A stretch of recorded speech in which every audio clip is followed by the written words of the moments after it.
We're back with more Barnstable This Morning. I'm Sarah Colvin, and joining me live in studio, Town Manager Tom Lynch. Tom, good morning. Good morning. How are you? I'm great. It was just very interesting to see you trying to describe the size of an airplane as compared to a room. You know, I'm sure our listeners were, yeah, they have a very big room, or Sarah has no idea how big an airplane really is. That's probably what it is.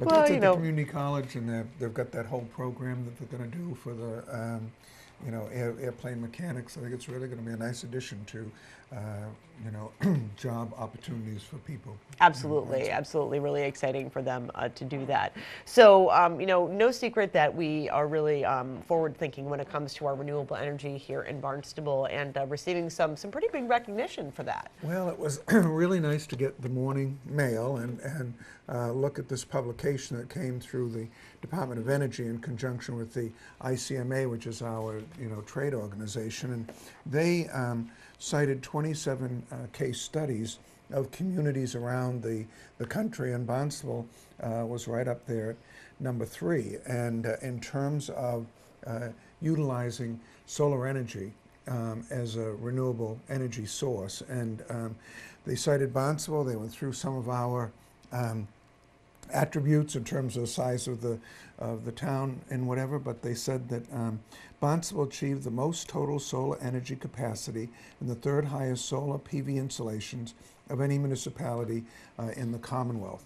And I think what they really showed through this and their analysis is that they were looking at the partnerships we made, both with the state and local agencies.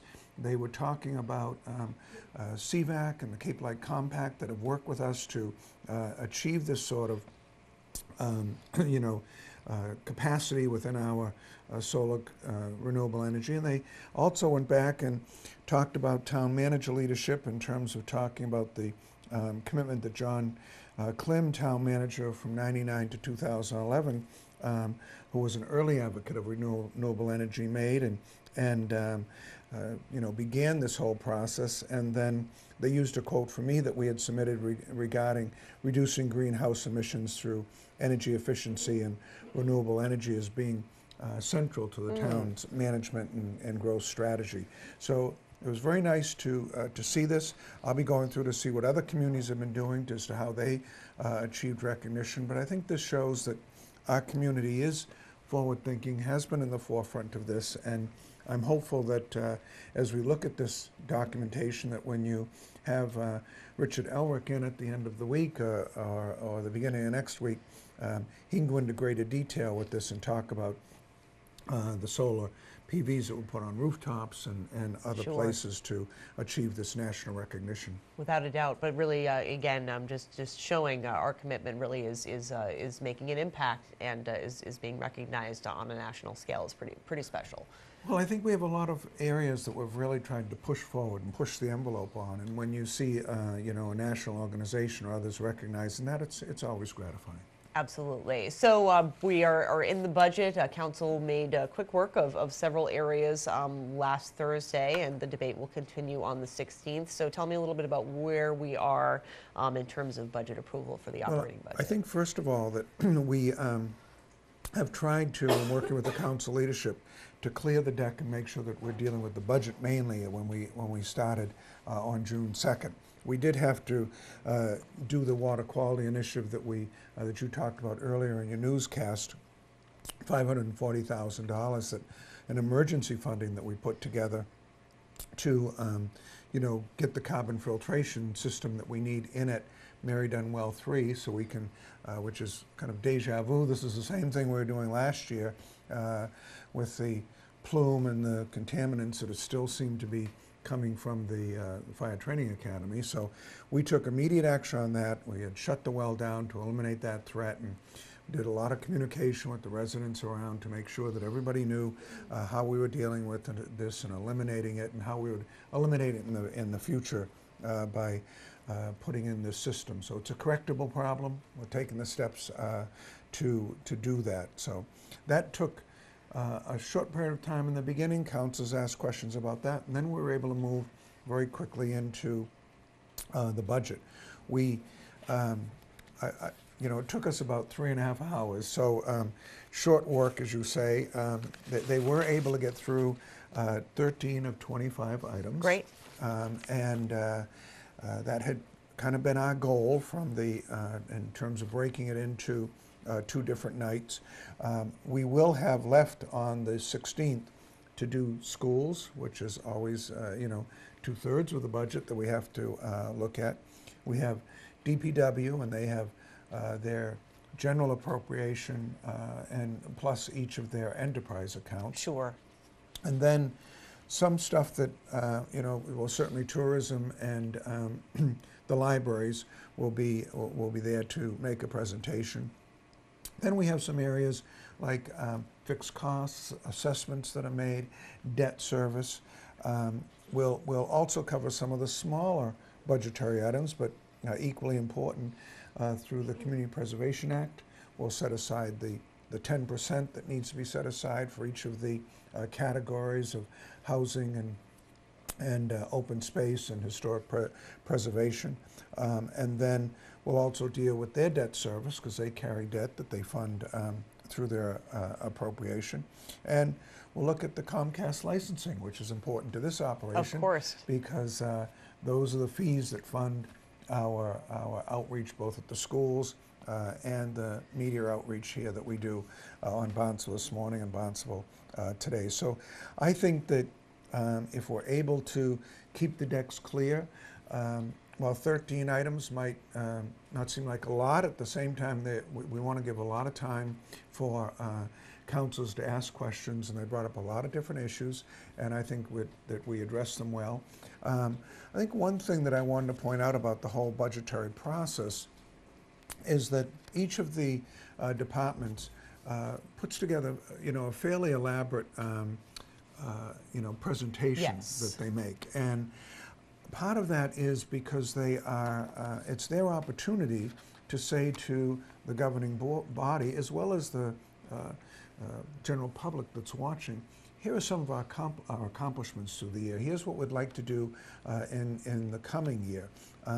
I always enjoy seeing the presentations, because we naturally on the administrative side attempt to put together funding to, you know, achieve certain successes. So over the course of my tenure, I've always been very careful about looking hard at the public safety initiatives that we have, and looking to see ways that we can, you know, improve public safety for our citizens. So when the Chief of Police, Paul McDonald, went through his presentation and showed the Part 1 index crimes for and looked at the change just from fiscal years 14 to 15, Sure. We saw a 20% drop in those crimes. And that includes stuff like murder, rape, robbery, aggravated assault, the major crimes that are out there. He then showed a 20-year comparison from 1995 to 2015, and the significant part of that is that over that period of time, we've seen a reduction of 51% drop in all of these various crimes here in the town of Barnstable. I think things like, you know, making sure that all of our patrol are dispersed appropriately throughout the town and have adequate training, and that there are secondary police stations out in Marston's Mills, Osterville, and here in Hyannis, and the street crimes unit and the community impact unit. All of those initiatives that have been brought forth that we've had to fund and you know, cost money to do, but there's a direct correlation to that, and I think it gives a level of public safety that we're really you know, pleased with. So you know, the police, when they made their presentation, they were also talking about the community resource officers that we've talked about on this show, 6 new individuals going out in teams of 2 that will be you know, wearing polo shirts with you know, insignia, you know, saying they represent the town of Barnstable.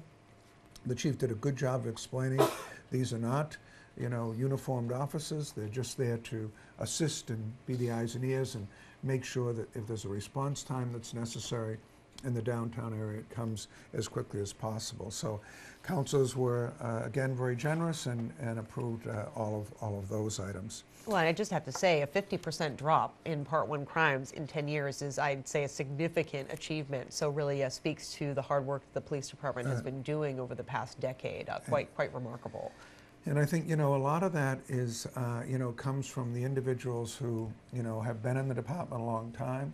Many of those retired, as we know, but they gave the training and the I hope, drive an initiative to continue that sort of activity out in the street to make sure that, we reduce crime in any ways that we can. Wonderful.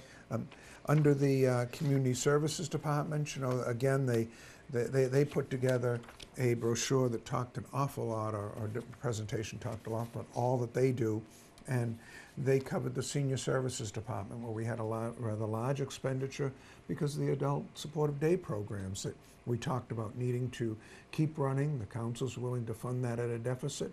Fees account for 90% or $90,000 of the $165,000, so we still had 75 left that we had to fund through a deficit. They talked about all the youth activities and had a lot of good photographs of all those activities that are happening out there. Both regulatory services and community services took the time to highlight the work of Eric Schufelt, and who was the marina manager who has retired, and Tom Perry, who was in regulatory services as the building commissioner for a long time. So while some of the items might be a little outside of an actual budgetary request, it still gives a good snapshot of what's out there. Wonderful. And the same with growth management. They talked about the business investment in the town and just in the economic areas being over $25 million. They talked about Cape Space, a whole new co-work space that there's going to be an open house and ribbon cutting this Wednesday. They talked about the two year-round accommodations we have, the Fairfield Inn and Suites of 132 and the new hotel going down on Ocean Street that they've begun. And then also mentioned market rate rental housing, the Station House apartments that, again, we've talked about here. So lots going on during that budgetary debate, and we now have 12 items to finish, and we're very hopeful that we'll get those done on the 16th. Fantastic. Well, Tom, I thank you so much, as always, for stopping by, and we will check in with you again next week. Thank you, Sarah. Thanks. Have a great week. Tom Lynch, of course, our town manager, going to send you out to look at the morning view and get to it. We'll be back with our interim superintendent of schools, Bill Butler.